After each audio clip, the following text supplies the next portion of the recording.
Welcome to the audio for animation panel. Thank you guys for coming. Is anybody here already work in the industry? Sound designers? Anybody? Yeah. Aspiring sound designers? Animators? Nothing? Cool. Musicians. Very Don't leave out musicians. There cool. we Nice. go. Very cool. There we go. Yeah, talk to me after the show. I'm looking for work. But yeah, my name's Mike. This is Justin. We both have been sort of in the industry doing this for about anywhere from like 10 to 15 years, I guess.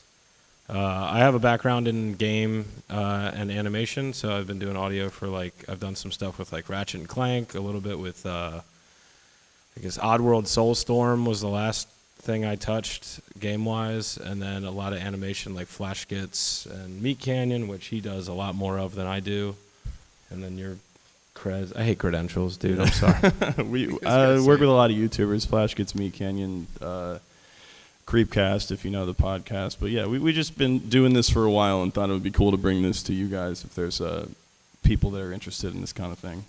This is less, I think, inviting if you are not a sound person. So we're going to get a little nerdy with the programs. We'll get it may go over some people's heads.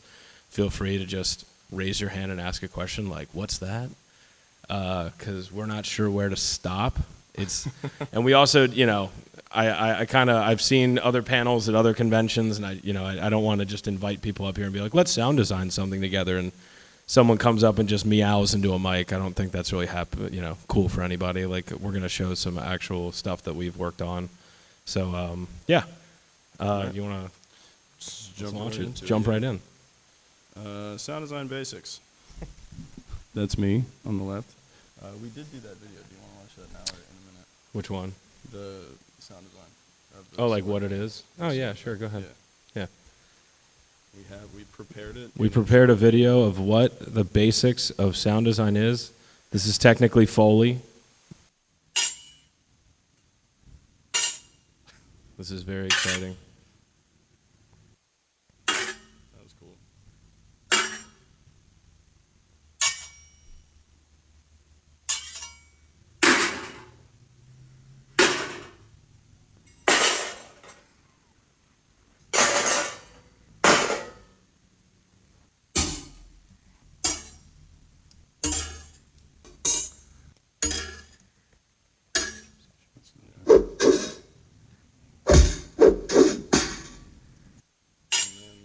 All right, so basically what we were doing is we were recording different knives and different pieces of metal because we needed to basically provide some sword sounds for a small animation, and we wanted to show exactly how you can do that from start to finish. Where is it? What's happening right now? There's going to be a million technical difficulties, guys, by the way. Wait. Shouldn't be. Oh, there it is. You're right. Nice. You're right. Good man.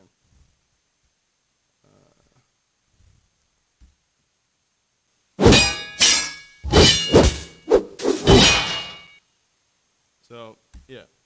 Sort of just to demonstrate that you don't really need crazy sound effects. We literally just pulled knives out of our kitchen and some random metal shit, and we're able to make something that ended up on YouTube with millions and millions of views. See what I'm saying? It's not as gatekeepy, I think, as people think it is. But it does take time to actually learn how to do this stuff. So we're going to kind of go through a little bit of our workflow, starting sort of with the basics of what makes up an animation. So you have a couple different parts here. Number one, I'm sure we're all familiar with dialogue. We have voiceover, actors, working with actors, directing actors, being able to record, direct, bring all that stuff in, edit it down. That's a whole thing in itself, because most animations are going to start with what they call a radio play, which is where we time out everything. That's where we work with the director closely to make sure that everything's playing well. Every joke is going to hit, and everything that they find acceptable. A lot of times editors will go in and they're going to chop everything up and destroy all the work that you did, and then give it back to you and say, this is what we've decided on, and that's where you start. So next. VO in a mix is kind of the most important thing. That's why we put it first. So the storytelling and narrative all comes from there. So that has to be your baseline. Normalized. Everything has to sound really good just in VO before you build everything around it. So that's why that's the most important thing. Then after that is sound effects. Obviously also a great narrative device. There's a million types of sound effects. There's diegetic stuff, non-diegetic stuff, exaggerated, realistic. Even Foley sometimes could be considered sound effects. But we broke it into just two obvious categories, which are hard sound effects and soft sound effects. Hard sound effects would be the big obvious stuff, gunshots, explosions, like machinery, anything that's on screen and obvious and loud. And then soft sounds would be anything more subtle, like Foley, clothing, movement, little things. But those little things are sometimes more important for like bringing you into the world, making it feel real, especially in cartoons. Because the thing about cartoons, which I mean, I'm not saying anything no one knows here, but on a film set, a lot of times you have on-set sound. You have people recording VO, you have like ambient sounds, you have all the stuff that's actually on the set. But when you get an animation in the computer, it's silent. Everything that is there was added in post-production, so that's what we do. And the mixing it is an art form, really. You just have to understand narrative. We never get given anything. Any cartoons that you guys see, it's usually just completely silent. There's nothing there. So we have to kind of spot it out, and we'll go into that a little bit later. But next we have ambiences and backgrounds. Some people call them BGs, AMs. That's really like an emotional scene setter. I can't tell you how many times. I mean, doing this enough, I start to notice more of that stuff, and I'd urge you guys, like next time you watch a film or something like that, try to really think about like why you feel a certain way, especially if there's no music happening. I think Old Country for No Men is probably one of my favorites. I mean, there's barely any music in the entire movie, and most of it's all set with ambience. It's the most uncomfortable movie to watch. And it's all based on the sound. I mean, it's sound, it's timing, it's everything, man. Yeah. So it's also how you make stuff feel big. It's how you make stuff feel small. It's how you make them change the mood, make the viewer uncomfortable. All that stuff plays into the storytelling, and a lot of times the viewer doesn't really realize it, but they definitely feel it. So, Foley. This is like a buzzword for people. Yeah. I think when most people think of sound design and just sound guys in general, a lot of them immediately jump to Foley. Like when I tell people what I do, this is what they imagine. It's just me in a room with a bunch of bricks and shit, just like dropping things in front of microphones. And this exists, but like the video that we showed a minute ago, like this is a thing. In a lot of cases, all this stuff was recorded in the 90s, and now it all exists online. Most people don't actually record Foley anymore. All of it is already there. You can buy it or find it. But if you're not into buying things, it's also super easy to just whip out a microphone and record little metal sounds, you know? Yeah, you'd be so. There are fart libraries you can buy. Yeah. It's all out Massive terabytes of fart sounds. Somebody... People put in the work for that. Yeah. But it is fun, and it's worth talking about for sure. What else? And music, of course. Yeah, music is. I don't think we don't need to go too far into that, but music's a massive element. I think it's the reason that we cry. It's the reason that we laugh. It's the reason that we enjoy watching the thing that we're seeing on screen, and I think it really connects the emotion. So, cool. A couple caveats sort of at the end of this thing. The program that we're going to be looking at is Pro Tools. Raise your hand maybe if you've heard of Pro Tools. Very cool. All right. Now I feel less alone. Okay. Yeah. There's nothing wrong here about using anything other than that. They really all do the same thing. Anything that we're going to do in Pro Tools, you can do in almost any other DAW besides GarageBand. So if you're a GarageBand user, figure it out. But I wasn't going to put it that way. Can you import video in GarageBand? Does anybody know if you can do that? Can you really? Yeah. Wow. We still have Times things have changed. We should start using GarageBand. Yeah, let's switch. Yeah, let's. But no, they all do the same thing. Jokes aside, and there's no gatekeeping. I think Pro Tools may be considered industry standard, but at this point, everybody the industry's not just Hollywood anymore. We're all over the place. So Pro Tools is the most. I mean, I would say Pro Tools is the best because it comes from an analog standpoint. So if you are a musician and you're used to plugging in cables, used to routing things, it is such an analog workflow. It feels so. I think the user feels very connected to it, but like when I look at Ableton, I feel like I'm looking at a spaceship. Like I just doesn't, because it's like it feels like a programmer did his best shot at making what he thinks an audio program looks like, which the same thing goes for Reaper, But I can't knock either of those programs. Reaper is incredible for a lot of other things, like if you know how to code and you want to do procedural, audio stuff, if you want to batch 1,000 files, Reaper's incredible for that. Pro Tools sucks at that. It's real, but it's really, really great for mixing. I mean, and when we work with musicians too, and they use a million different types of programs, including GarageBand. But at the end of the day, we bring it into Pro Tools at the end. No matter what they're delivering us, we figure out a way to convert everything that they're using so we can pull it open on our side because, it's just what we're most comfortable with. So the things that you'll be seeing up here, like that's Logic on the screen currently, because I am using Google and did this in 5 seconds. So, but yeah, what we'll be showing is Pro Tools. So this is Pro Tools. There you go. There's a 22-minute cartoon. Yeah. Every tiny little line that you see in there could be a 1-second sound effect. So. And this is which one is this? This was Space King 3. It's on YouTube. It's a 24-minute cartoon. I just wanted to take a screenshot of the entire session for that because I think it's kind of funny. It's really only for us. There's a lot of stuff going on there. Yeah. Well, yeah, you guys use Pro Tools. You kind of know what you're looking at. It's just a big old session. If we were painters, this would be exciting. Yeah. This is our canvas. Yeah. Yeah. Okay. Cool. I did have that. Clip was supposed to. Oh yeah, we actually pulled a clip from an episode of Space King in here to play. Yeah, do you want to watch a video? Yeah. Should we watch a video? Should we watch a video? Should we? It doesn't sound like we want to watch a video. Okay. Oh my god. I love videos. Where should I put this? It's all one screen. It's on screen. It's fine. You guys can see that, right? Yeah. Great. Yeah, but you want to see the session too. We're going right? full. We can show it after. Quarter size, maybe? What do you think? That's too small. All right, let's go half size. You guys are right. You were right the whole time. We'll play. We can play back. Excellent work. Oh, look, it's not playing. Oh, wait. Excellent work, Chestnut.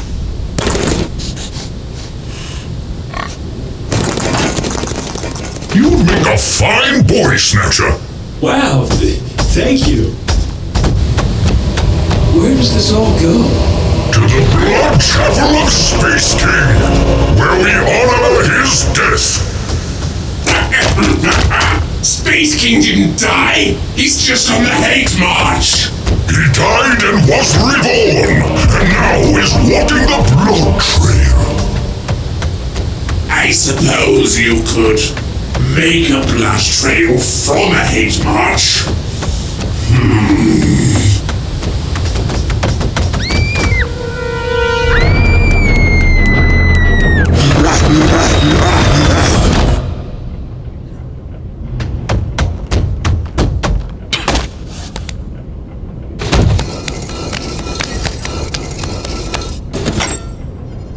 It's him!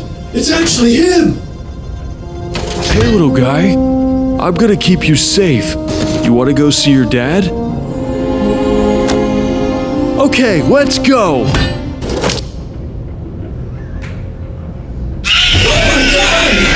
Hold still! I need to cauterize it!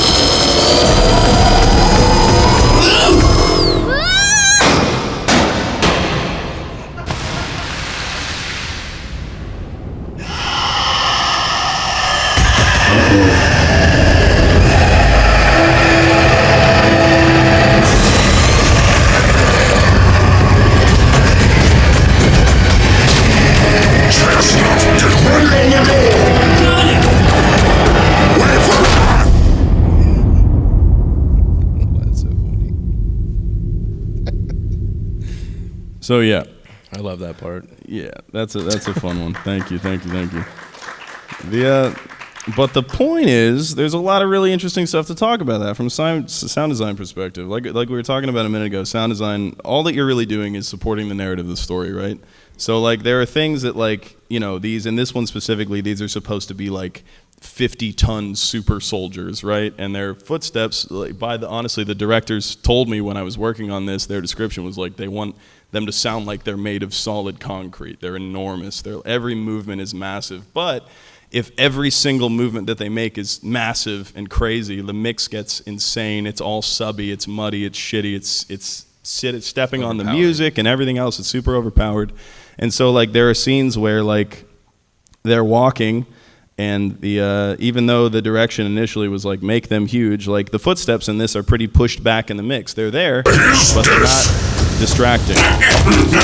Those ones. Space King didn't die. He's just on the hay. But you see what I'm saying?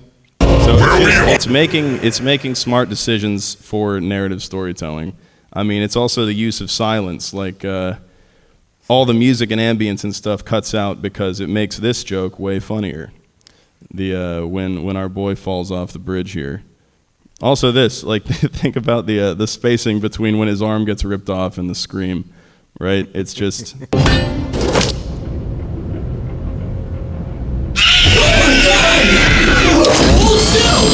It's all spacing. It's all narrative. Everything, all the tools, everything that we use, all the technical knowledge and everything is all just to support storytelling, right? I mean, you animators up front, you know this. Yeah, but that's the beauty of it. That's the art of it. I don't have anything to add to that. Yeah, cool. I'll get off my soapbox. Well, I'm literally on a stage, so. What else, Yeah. Justin? It is fun to look at it, though. Yeah. Oh, so much stuff. It's a lot of like weights moving, like weights in a gym moving around. Actually, I could show you some of What it. was Is when he was like dragging his ass like a dog? that I can play that individually. Yeah. Here. But yeah, I have a. This is called Sound Miner, by the way. This is a. Mike could talk at length about these, but it's called a meta digger. Yeah, it's a meta digger, or it's basically a library where it stores these all these audio files a lot like a music file that has like artist and track and all that stuff like tied into it. These things, there's actually keywords tied into these sound libraries when you purchase them, and it could have like 100 words attached to it In the metadata. in the metadata. So I think between both of us, I mean, we probably have. You got to remember, a song, a wave file is about 50 megs. And a single sound effect is probably like, I don't know, a meg or less. We have about 8 terabytes, I think, between both of our studios in sound files, and most of it's purchased. A lot of it's like gathering, like different places that we've worked. We've gathered a lot of these libraries over the years. I can't say it enough. Like, if you do get into this stuff, it's just libraries, and back up your libraries. Back them up. Ask me how I know. Back them up. One of the fun things, you asked where I got some of the movement sounds for them. A lot of them, I got a lot of mileage out of these sounds. Literally just trash getting thrown around. But it's never like, I'm never going to take this entire clip, right? It's like you would zoom into it and get like just like this little movement, like right here. Like something tiny, And then you can do pitching or whatever you want to do to make it sound different. Add anything in post, but yeah, it's always a lot of messing around, a lot of trial and error, finding stuff and using it for stuff that it was not intended. It's just like you hear what you want in your head, and then you just sort of dig until you find something that matches that thing. Is anyone aware of the Flash Gets YouTube channel? I think almost every cartoon they've had, if there's any blood at all, there's probably the use of maggots. Oh, yeah, just a close-up recording of maggots. The mileage of this sound in everything. Because if you think about it, like blood movement, like what does blood sound like? You know? If you want blood movement, you just have to get something squishy and gross, It doesn't sound like this. Nothing sounds like this except for a bunch of maggots, apparently. But yeah. We're gonna rabbit hole a bunch during this we panel. We could just dive into the library all day if you guys want to. But yeah. Anyway, back to this. We'll go back to it. Yeah. So that's sort of when you're talking about branded identifying sounds. I mean, the other important part is, directors are telling him they need to feel weighty, they need to feel like concrete. But even as a sound designer, even if they don't give you something like that, that's a really easy way, like basically tying a sound to a character and using some sort of branding element to it is really a great way to like kind of subconsciously identify them in a mix. Like There was one where I know that you did a cartoon where you were adding like a squeak to like a limp that the character had. Yeah. Like just it was a goofy cartoon, but it was like, it was almost like he had a peg leg. So like if you had obviously if you have a pirate with a peg leg, if you're tying a certain sound to that person, you can hear them off screen if they're walking. You know exactly who that is, right? So whether it's that, whether they're massive and they have some sort of thump to them, whether they're wearing some kind of squeaky clothing, maybe the character's constantly wet, like there could be anything that kind of identifies who they are, and just giving them some kind of defining characteristic that really kind of ties it all together. And that's something, especially when you're doing episodes, you have to kind of do that stuff early, because it'll get really messy as you go down, and you're not moving those assets forward, or you're accidentally designing things brand new each episode, but those characters reoccur. Like you really want to design those things during like a pilot episode and make sure that you're taking those sound sets and building those. And not just that, especially in that library, there's plenty of libraries. It's kind of like libraries inside of libraries. Like he can choose a folder of an animation that he worked on, or one of us worked on prior, and it has every asset we've created for that cartoon in it, because as you start working on it, episode 1, you're going to gain stuff. Episode 2, you're going to gain more. Episode 3, any recurring characters, they show up in episode 8. You just go back to the library, pull it. It is about efficiency. I'm not sure if you mentioned, but those are called branded sounds in the industry. So anything that's branded for a specific series or any, Yeah, and that goes for like world building too, like, ambiences, all that stuff. All that stuff's branded. Maybe what room you're in, you use a certain tone, you use a certain ambience, you use a certain forest. You just, with your eyes closed, subconsciously it takes you there before you even see something. So very important to remember when you're doing that stuff. Yeah. The process for this one specifically, in the process, like they gave me all of the direction and notes, months and months before the pilot dropped, and I spent a week, 2 weeks just designing anything in the universe. They had like drop ships and spaceships, and obviously like the character movement and stuff like that. Even their visors opening, their guns, everything. You want it to be unique to that universe, but also pull from familiarity, right? So it's, they're lasers. It's going to sound like a laser, but it also has to sound like specifically a Space King laser, So it's fun. That's where like the creativity and like your personal touch gets to come into the project. Do you want to move to the panel, the slideshow? Creative sound design. We're past all this. Yes, we blew through it. My We bad. blew through it. There we go. there we go. Let's talk this. So kind of like, this is sort of session architecture. This is kind of where it's going to get a little heady, a little dorky. We might lose some of you, but please ask a question if it gets too far. But this is all about organization, like professional workflow. I think that every session starts with a clean session. Every session starts with a game plan, and there are certain things that we've done over the years that I think before you ever lay down a sound effect, like you should sort of follow some of this philosophy. We're going to jump around a little bit on this stuff because of the slideshow that I created sucks, but we're also going to kind of build one in Pro Tools together to kind of show some routing, and hopefully that makes some sense to you guys. So number one, we do have a philosophy on what is considered a master track.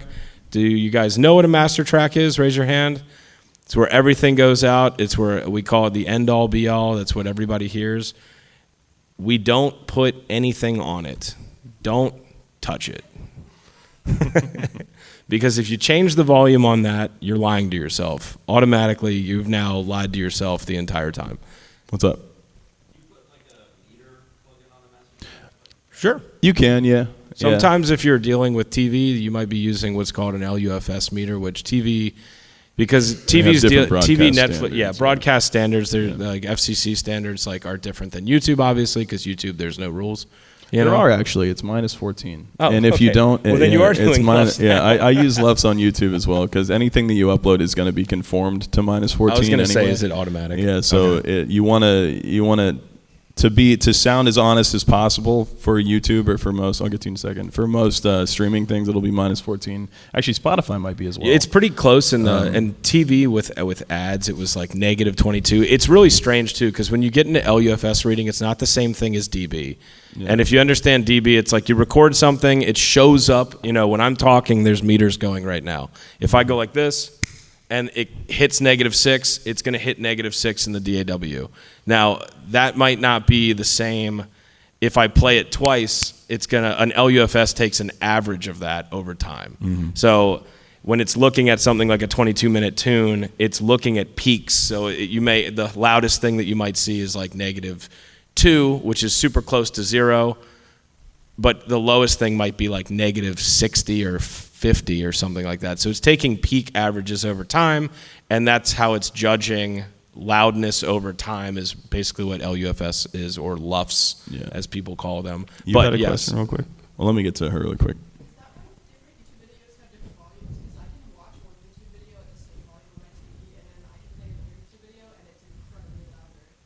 Yeah, that could be why. It could be a system thing. It could also just be that people don't respect could be the mixing time and sound design that much. And it could be the time when it's been uploaded. And I also want to say Yeah. that YouTube and Google do really goofy things where they just start changing things all of a sudden, and like old videos start getting things that happen to them.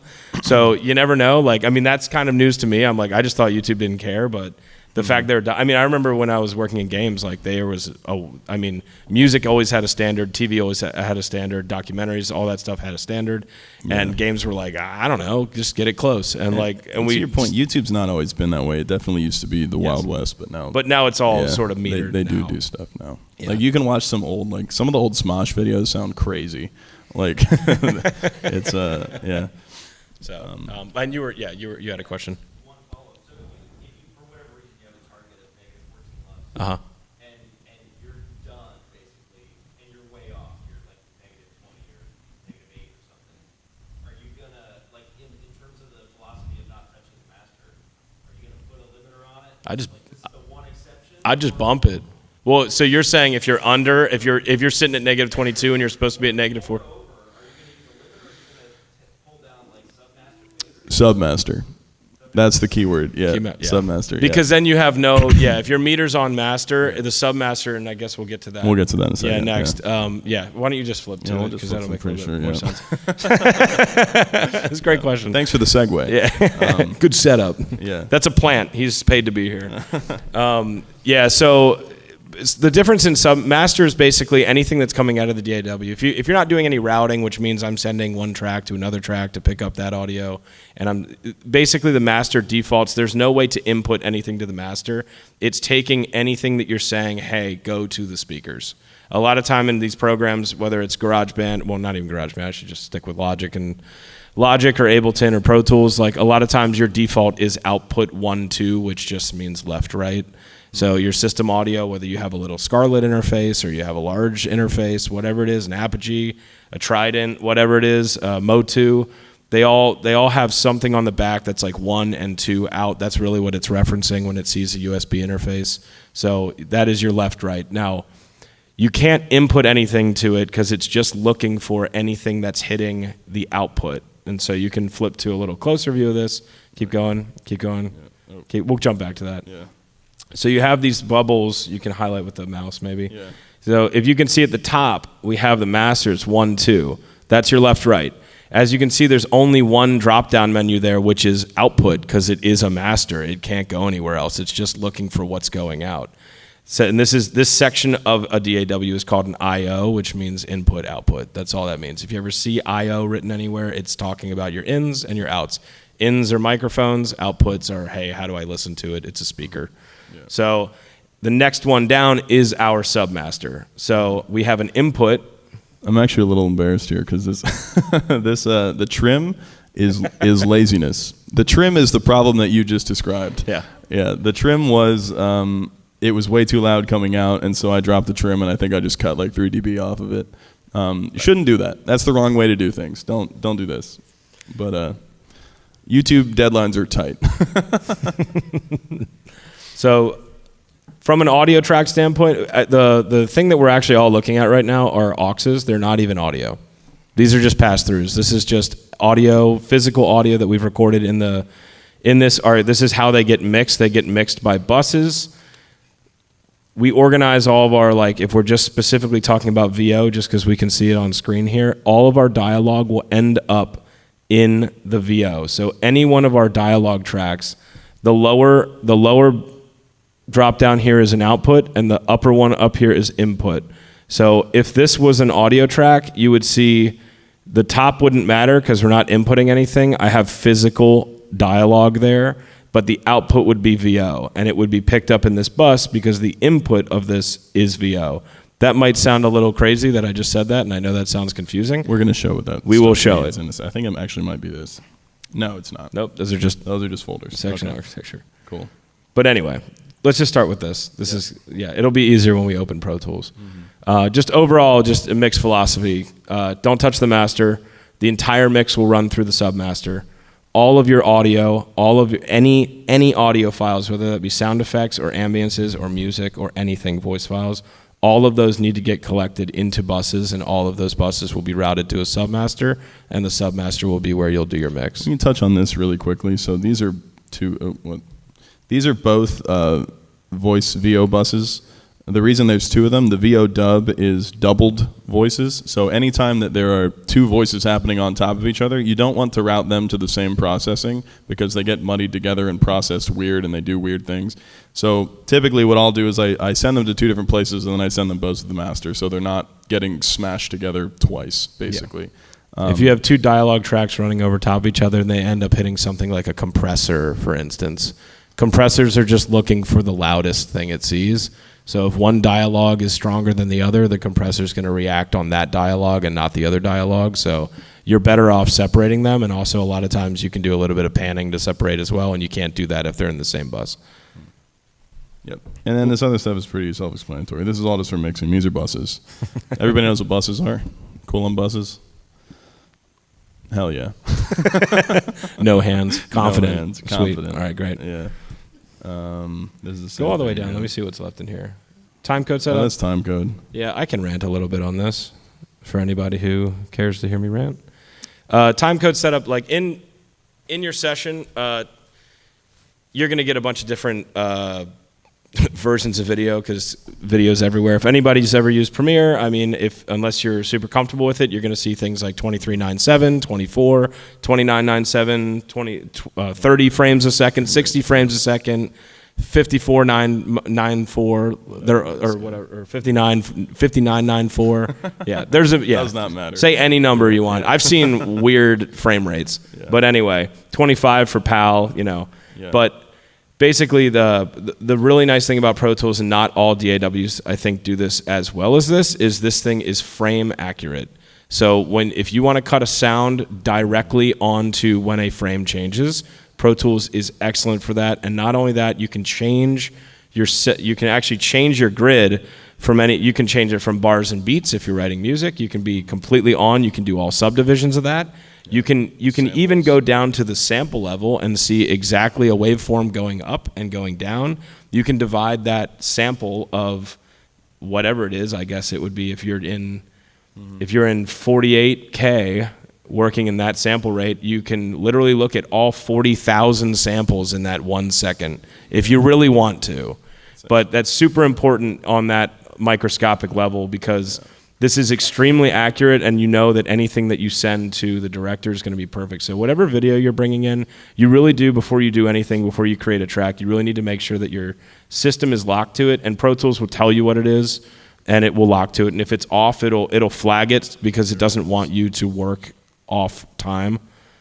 One sample. There you go. One sample. There it is. Beautiful. That's what that looks like. So, spotting is another thing. Once you bring in a video to a session, you're working with a director. Spotting is super crucial. That's where you're basically placing markers, like Justin can How do you want to do this? Do you want to open like a new session and pull something in and then talk about it that way? Yeah. Okay. So we'll just do MAGFest 2026. Yay! Yay! Yay! Thursday night, baby.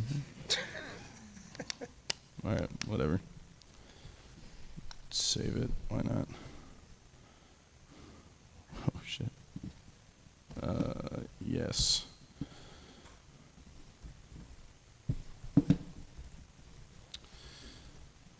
So this is a default mixing template that I have set up. It's everything that we just talked about. But I'm going to pull in a Meat Canyon thing. This is the last thing that he released. I don't know if anyone watches his channel or not, but animatic. Session start. Okay. So we're just going to go through basically, if you were to start a project, a sound design project with a director, this is exactly what they might send you. This is called an animatic. Our animators in the front know what an animatic is. This is what a cartoon looks like before any of the pretty stuff happens to it. It's just art, like just basically a slideshow with various things happening. And there's always either rough VO or sometimes finished VO attached to it, but it's whatever came out of the editing software that they have. Fucked, man. Oh, God. No prismatic evolution packs, really? You said you were going to have them online. This is ridiculous. So when I get sent something like this from an animator, the first thing that happens is I get on a call with the director. We watch it together and go through and find out sort of what he was imagining for different parts. So you'll be watching it, and he'll be like, oh, like, right here I want some kind of like music stab. So I'll go in here and be like, note. And then in the comments I'll be like, music stab. Just like while we're talking about it. And then when I'm coming back through later on, I'm making mixing decisions. I can be like, oh, what did Hunter want right here? And I'm like, okay, there was a music stab right there, you know. And this is called spotting. This is spotting. So, spotting notes. Very important. Yeah, very important stuff. I don't know if I have the, yeah, so then, well, yeah, these stems are gross. This is bad naming file structure. Animators up front, don't do this. Don't send your sound guys this. Name them after characters. But yeah, so you get sent this, you pull this in, whoever this is, now we have this, right? And you get to Oh, God. No prismatic evolution packs, really? You said you... First step in a mix is cleaning audio. So I would go through every single audio track that I get sent, zoom way in. This is called topping and tailing. So you put a little fade on the front and the back of everything that gets sent. So we're just going to go with that one little thing. That's a top and tail. That's a pretty thing. If there's a... Oh, God. No prismatic evolution. So there's some kind of sibilance in here that I don't like. I think that's it right there. Sorry. Yeah, that sucks. That's a bad sound. What's up?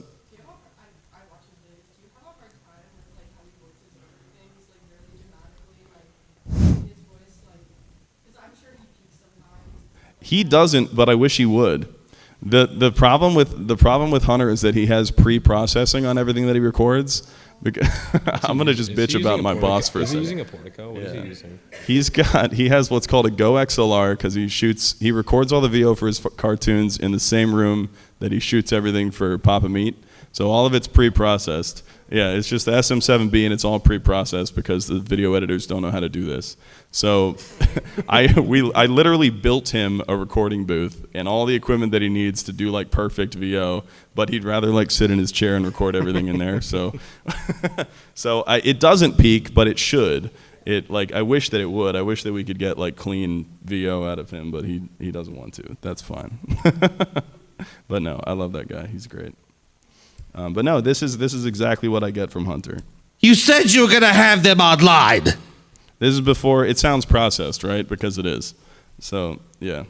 I could use this opportunity too. I hate USB microphones. They are bad. Don't use them. Just don't use them.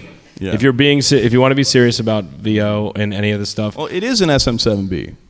That's not a USB mic. Microphone. Yeah. I know. Oh, I thought you were... Yeah. No. I'm dogging USB microphones. Yeah, don't buy them. microphones. They're very bad. They're extremely hard to control. Don't buy them. Don't use them.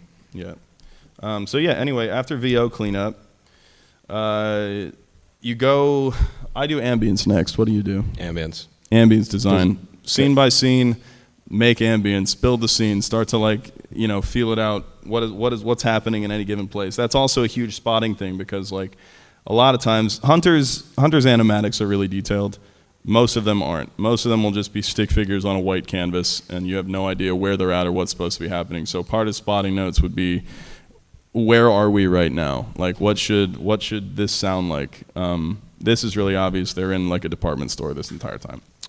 Just to add to the dialogue cleanup, when you're doing that, he's getting it to a point where he can listen to the entire. Like, we want to listen to the entire cartoon or animatic without having to adjust your I guess your volume on your system, whatever system you're using. If you have to constantly turn stuff down and turn stuff up, something's wrong in the mix. Like get it to a level where it's not too hot, it's not too quiet, but you can. And I like to monitor quietly because I think that I'm just assuming that somebody has a bad system or they have some small device that they're using, like a phone. If I can turn it down and I've cut the dynamics enough, as in like, and by what I mean is the loud stuff I bring it down and the quiet stuff I bring it up. So if I can even a lot of those dynamics out to the point where I don't really need to blast my monitor system, then I'm like, okay, cool. This is just a volume knob now. Either the dialogue all goes up or all goes down depending whatever is happening in the mix. But if you can watch the entire thing, no music, no sound effects, no anything, and you don't have to touch your volume and you know nothing sounds too loud, nothing sounds too soft, that's an amazing place to start. With all of your sound design, because you can just bring stuff up to it, and as long as you're not going over top of the dialogue, you're in a good spot. And you just keeping that principle as you're going through anything. So if you're doing ambience next, you want to bring it in just to where it feels okay against it, and then move on. And really, it's kind of like when we were starting with ambience, you're not really mixing. Like we were talking about this earlier, is whenever we start doing ambience, you end up using like 4 different files. Like you're creating rain, and you're like, oh, I'm gonna do big heavy rain, and then little droplets, because your sound design brain's like, oh, now I need a little bit of wind and like maybe some leaves moving, and then by the end of it, and you get to the mix, you're like, I'm just gonna remove everything except for one of those because it sounds like trash against the music, and you can't hear any of it. So, but we're just we kind of move quick with that. We go scene by scene. Whether you're in a room or you're outside, you want to place all your ambiences, and then you move into sound effects. Yeah, the next thing I usually do is sound effects. And I don't personally, like in my workflow, I don't delineate super hard between hard sounds and soft sounds. I just kind of go chronologically and make things happen. I will spend like a full pass through on Foley or a full pass through on footsteps, but then everything else happens chronologically. I think that's a big takeaway with a lot of the newer animators that I see on YouTube. Like they could benefit just by turning a mic on and sitting there with a pillow and just moving it with stuff. I mean, there's going to be a lot of editing after. You're never going to get it perfect unless you're like going God mode on it. I don't know. It's not going to work. Yeah. But if you can do that, I mean, the subtlety adds so much. It like glues the cartoon to all the sound. It's also specifically comedy is something good to touch on, because we both work in comedy. It's the seriousness. Yeah, the more serious that you take it, the more realistic you make a cartoon feel, the funnier it will be. Like every time. Like farts really aren't that funny. It's kind of just cheesy. But it is and it's not. Used well. I could say used cleverly, but no, the more realistic you think, the more realistic, the better. Yeah, take it. The little, whether it's like a little go-kart and it just sounds like some NASCAR car. I mean, I'm not saying make everything overly exaggerated, but really just every single detail that you put into it just sells it. So when you underdo it or you just use a tiny little sound that's like, oh, that's the big payoff. Like really, I guess it's just a personal thing. Yeah. And I'm not sure how you guys feel, but I mean, I just think that it's kind of like acting. If you go all the way and you just don't drop the joke, it's like Tim Robinson, right? It's just like it goes too far, and it's funny to me. It's just funny. Yeah. So that's just kind of our philosophy on it. But yeah, soft sound effects, hard sound effects, and then mixing music. Music butts heads with ambience a lot. Yeah. Generally, like from a mixing perspective, if you think about it top down, everything should sit on top of ambience. Music should sit on top of ambience, but it's a push and pull in every direction. Like specifically with ambience, you often get things in room tones that are literally a tone. It's a note. And so if you're trying to mix ambience against music, you're going to end up with competing literal musical notes. And you can get stuff that it makes the music sound bad because it's, hitting chords that aren't there. And so you get to that point a lot and you end up just killing all the ambience anyway. Yeah. But again, everything's a push and pull. Yeah. And just a lot of automating and whatnot. Any big mixing philosophy stuff? What else is in our little I have notes here that just say, jump around, do whatever I want. Because literally we do that. Yeah. Because we do. if something seems boring or you're just really not, you know, Understandable. if you're not feeling something that you're working on, if you end up doing something like this for a career, I mean, don't kill yourself on something sometimes, because it is a creative job. It's I would say, you know, jump around something, especially when you're working on something that's like 30 minutes long. It you know, cutting footsteps for characters for that long gets a little crazy. So jump around, do things that are fun, do fun scenes, go back to the boring stuff, and so on and so on. But it's But yeah, I mean, we can get super nitty gritty on the technical stuff. We wanted to leave some time for questions if there are any questions or just Yeah. things that you guys want to touch on. Does anybody have? What's up? yeah, we get 15. Yeah, do you find yourself putting like dubbing or side shading on buses to keep them under voiceover? Sometimes, yeah. I'll usually duck voices against everything. Honestly, I'll put a little compressor on every other bus just so that the voice kicks it down a little bit. But it should be leveled beforehand a little bit. I don't like to rely too heavily on things like that. I like to automate. It just gives more control, because sometimes ducking and side chaining can do some weird stuff. Ducking's a cool trick. I think it's a musical trick, but I think at the end of the day, doing the work to do the keyframing and actually automating it by hand, it's more natural at the end of the day. And compression is still in effect at the end of the day. You are processing it. If you're just moving the volume up and down, it's not the same thing, because you're not cutting peak values off and stuff like that. So it will sound different. You're going to get a pumping feel or something like that whenever something's happening. I will say for podcast mixing occasionally, because, you know, I was about to say, if you're not getting paid enough. Yeah, for, like Creepcast, for example, like they have like 12-hour episodes, and I'm not, obviously you're not automating shit for a 12-hour episode. But so I'll sidechain them into each other, so that when one person's talking, nothing's happening, but when they're both talking, they even each other out.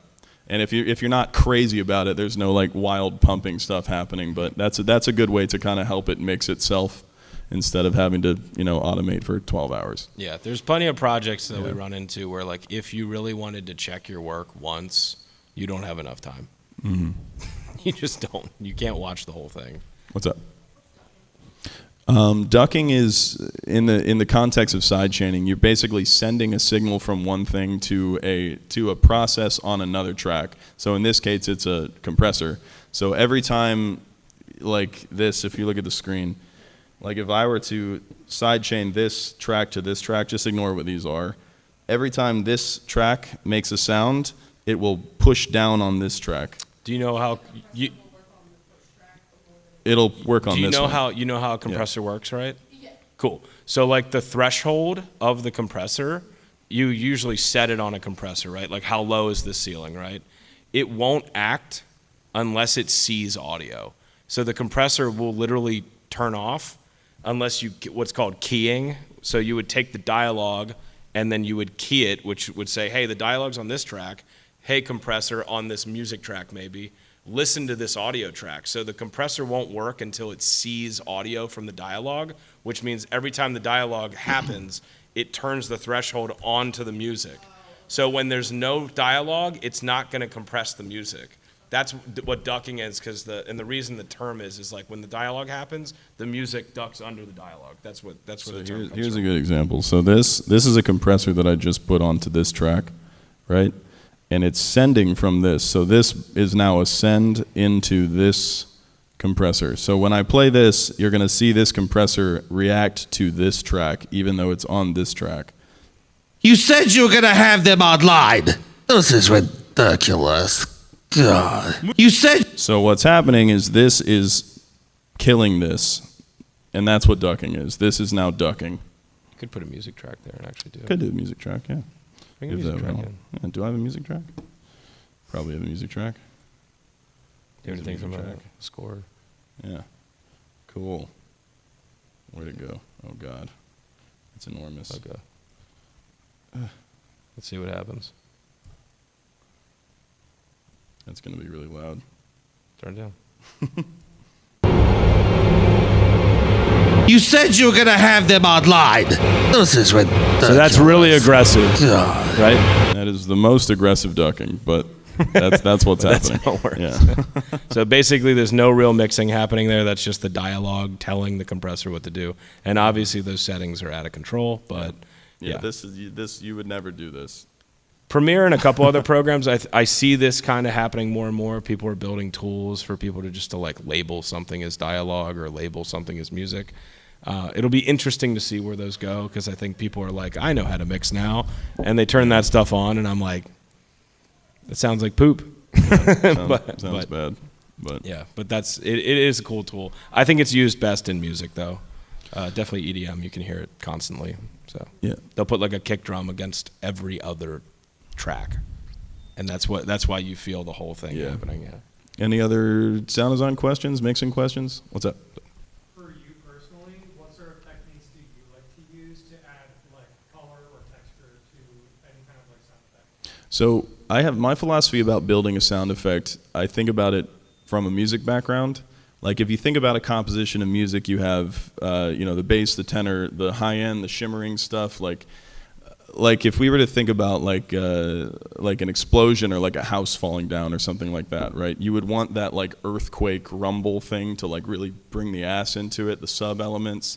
You'd want like shattering glass, that's like the shimmering stuff on top. You would want like gravel movement, snapping wood. It's music. Yeah, it is music. You think about it from every perspective, top down, so for something big, and then something small. I mean, like in comedy, like for example, like that kid's arm getting ripped off. Like an arm getting ripped off sounds crazy, probably like horrible and disgusting, but it wouldn't be funny if it sounded like a disgusting ripping flesh, bones crunching, whatever. So I literally used the sound of a twig snapping because that was way funnier. So sound design it's just narrative, it's storytelling. So whatever is necessary. But yeah, the philosophy, it just comes from composition. So think about all the elements to make it as huge or as small as possible. You also think about EQ, like if you want something to be wall-to-wall massive, you think about like the full range of a parametric EQ, like all the way at the top end, the glass shattering, all the way at the bottom end, the rumbling earthquake, stuff like that, through the middle, wood snapping, whatever it is, bricks falling. So yeah, that's my philosophy on sound design. Cool. Any other questions? Okay. How aggressively are you using EQ? And also, do you run into a lot of issues with that, with masking from different tracks? Like things butting into each other and whatnot. That's good. I mean, dialogue, anytime you're doing your dialogue edit and you bring it in, it always sounds not ideal. Yeah. That's where EQ is probably used like the most. Clean up. Cleaning it up. Like, I mean, I think that you can, if you're familiar, I think you could probably roll off almost everything in a mix. I like to think about things that are like subsonic stuff that build like harmonically. So anything under like 120 hertz, even 180 hertz, I urge you to like run a low cut all the way up to the dialogue until you hear it, and then back it off a little bit, because you really just don't need those frequencies. And yes, they do build up because they are there. They're just low. But then when they start to build up in other sounds, they're going to compile and it's going to sound worse and worse and worse. From a music standpoint, I do think it is a little bit more important than it is in film, because it's so much more the audio and like I guess the spectrum, I feel like, is so much more dynamic versus like a song. Because a song, you're like brick waving, you're bricking the waveform. Everybody wants massive non-dynamic music now, like it's just a sort of a pop thing. That's when you're doing extremely aggressive EQ, like to the point where every instrument sounds like shit on its own. But when you put it all in context in a mix, the bass is making up for what you pulled from the guitars, and the guitars are making up for what was cut. Maybe you have to cut a piano, like a massive gap in it, to make the piano sound like crap just so you can hear the guitars. But in context as a whole, it sounds beautiful together. But you're just making room. In this, I find that a lot less. It's more about removing what you don't need or what you're not going to need. So I do know every dialogue track ends up having cuts everywhere, just because I don't even want to play the game of like thinking that some frequency I can't hear is somehow affecting music down the line or something like that. Yeah. And music gets EQ'd too. Yeah, you'll do some music stuff can be too much. Yeah. Ambience is pretty aggressive on ambiences. Yeah. Ambiences could be very subby. I mean, you ever get an ambience that just sounds like it'll be a wind. Like there's plenty of ambience but the wind will be like it'll be like that. But like I don't want that. I just want like the low end of it. So you can be pretty aggressive on things like that, but any add to the EQ thing? No, you covered it, man. Yeah. There you go. Does that answer your question? Oh, yeah. Cool. Sweet. Cool. Any other final thoughts? We've only got a couple more minutes. Nothing. We could play Cool. video. Could play video. So we're all sound design experts now. Bunch of people gonna take my job. There you go. Yeah. We don't have to. I was gonna play part of a Meat Canyon video. I don't know if you guys just want to watch. We just roll out the TV, substitute teacher style, and we'll just. This is an old one. This is one that we both worked on, and it's funny. I just like at the end. But there's a lot of the concepts that we discussed today. Like we discussed Disney adults today. Yeah. I'm gonna just close that so it gets out of the way. There you go. Anyway, thanks for coming to our panel. Talk to us after if you want. Yeah, Thanks, I'm guys. gonna be. Oh wait, another question. What's up? Yeah. You can't have our Do you want jobs. some phone numbers No. or what?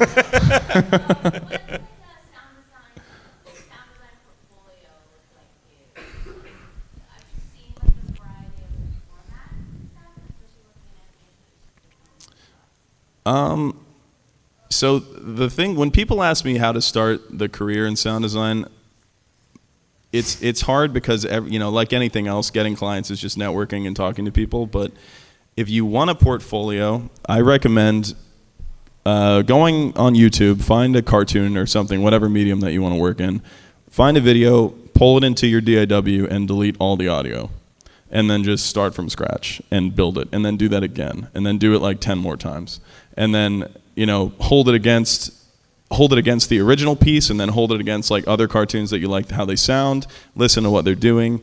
One really good piece of advice that I think you gave me actually earlier in my career was like, get into the habit of just paying attention, like when you're anywhere, when you're outside, just like stop and listen and like really try to pinpoint. It's almost meditative. Just like listen, like you're in your neighborhood, you hear like a dog barking down the street. Like how does that dog sound different 10 houses away versus like if it was right next to you? What does that do to the sound? Does it pull the high end out of it? Does it like from a technical perspective? Is it trees, anything, the movement of leaves, like just like listen, close your eyes even, like, and you start to do that and you kind of build a library in your head a little bit of what things should sound like, So little habits like this, and then just so much practice, get sick of it, but then use those, because it's not like you're selling these little practice pieces. Like you can upload them as a resume. You're not making money on it necessarily. You can use a Simpsons cartoon in a resume if you want to. Is part of your question like you're trying to get work in the field?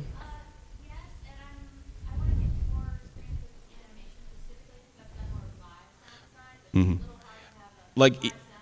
I've gotten commercial jobs just like taking one and redoing it and being like, and just give it back to them, and then they're like, how? And I'm like, and then they're just be like, just pay us, and then that's how. It is aggressive, but I've done that too. A lot of times people are getting stuff off like Fiverr or something, We or once they're pulled just going online. we pulled a demo off of a Kickstarter once and redid all the sound and then sent it back to them and got a client that way.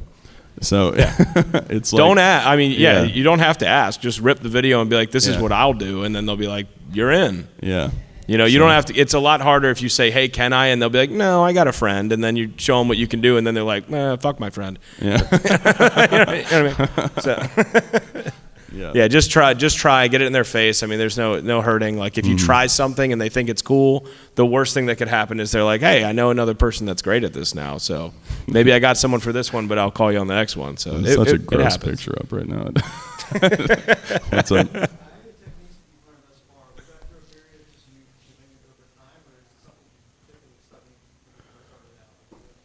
Just sucking for a long time. I don't have a degree, but I will say my background is music, and I think about everything kind of from a compositional standpoint, like I was saying with the philosophy on sound design. I had mentors. Yeah, mentors. Yeah, Yeah. Mike actually was kind of an early mentor. Mike talked me out of going to college. Yeah. So that was pretty cool. I did. Yeah. I was like, I'll just tell you what to do. You don't need to go to college. And I think building a portfolio is more important in this industry than having a degree. Yeah. in my opinion. And mentors too. I mean, there's a million people online that actually do it. I mean, reach out to them. Yeah. And if you're going to mix something and you want feedback on it, just go to somebody on LinkedIn that you trust and be like, the last thing they want to see is somebody saying, "Can I have a job?" But if you want them to listen to a mix, like, I mean, plenty of people send stuff like that to us. Well, I'll listen to a mix, like, sure. And I'll give you feedback. Like, I don't have to worry about being the person to hire them because I don't have work for you, But certainly give you feedback on it. But I was fortunate. I worked at a sound effects, like, I would call it like a firm almost. But I probably worked on like 300 games in my like career, but like only care to talk about 2 of them because they were, I came up through like when phone games were a massive hit. And then like, I guess I was getting away from it when PS5 was coming out.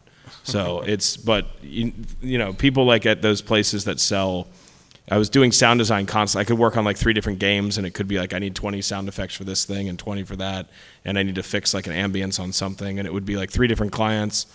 But, when that market hit, which is kind of like, I think a lot less now, but when it hit, you don't really care. They're all the same. Everybody's copying, everyone wants to be Flappy Bird or whatever was cool at the time. The cool stuff was the console stuff. So like I did Ratchet and Clank PS4, every cinematic cutscene in that like came through my office. Like that was a cool team to work with. I got to work with Insomniac. That was like their Raleigh office in North Carolina. And that stuff's really fun, but I only got that because, again, the people above me were like, let's give all these guys something to work on that like can give them something to learn, and that it was just people that you work with. Like once you can get in somewhere, like just ask questions, me begging people that were my senior to like teach me whatever they could, really just, knock on doors, really. That's the best thing. You just do an enormous amount of really tedious, horrible work and then learn how to do it quickly and better. A lot of editing work. Yeah, Furby's my nightmare. A Furby toy. That's my nightmare. Well, I'll end on that. Yeah, I think Furby is a nightmare. All right, final question, then we gotta bounce. I have a suggestion. If you want to watch Markiplier play Tattletale, you'll hate that worse than Furby. I don't know. That's a good question. I don't know. Listening to a Furby speak French for 4 hours a day is... I'll check it out. All right, guys. Thank you so much for coming to our panel. I hope you learned something. If you have any questions, feel free to email us or stick around. And also come to How to Make a Video Game Song at 10 o'clock across the hall.